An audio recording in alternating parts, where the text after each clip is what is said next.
Hello, Jason here, back in Parliament today after the Christmas and New Year recess, and really looking forward to an exciting and positive year ahead.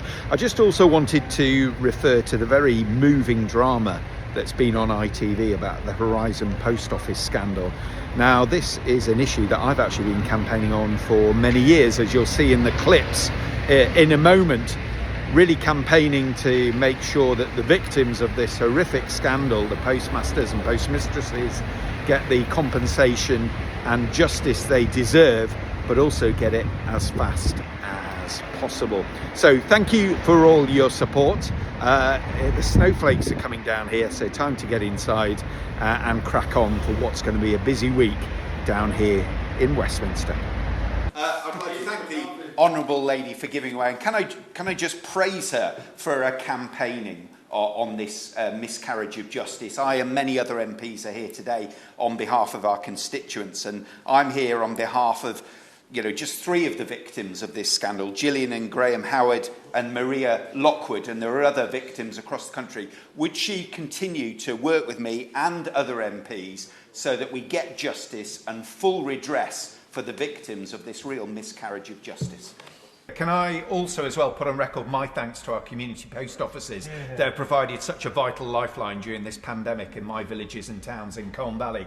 In terms of the inquiry, can the Minister assure me that my constituent Maria, who is one of the victims of this scandal, and all the other victims will be able to give evidence to this inquiry? They will be heard, and that we will get some a conclusion to this inquiry within the next year.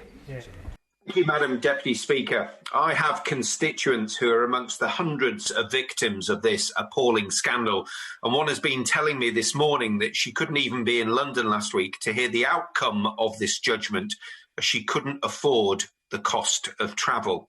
What mechanism is going to be in place, please, to compensate these victims swiftly and fairly? Thank you, Madam Deputy Speaker. I've been contacted by one of my constituents who is amongst the 555 litigants from the civil proceedings brought against Post Office Limited back in 2018-19. Of course, as we've heard, they're excluded from the current compensation schemes.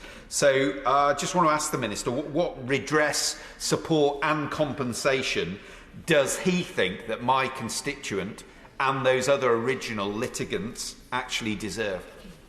I really question the competence and the leadership qualities of any post office executive who thinks it's right to take a bonus at this time. And does the Minister agree with me? If they've got any spare money or hundreds of thousands of pounds at the moment, it should be going into the compensation fund for the victims of the Horizon scandal, and it should also be used to support our fragile post office network, where our sub-postmasters and mistresses are working so hard to preserve services for our local communities.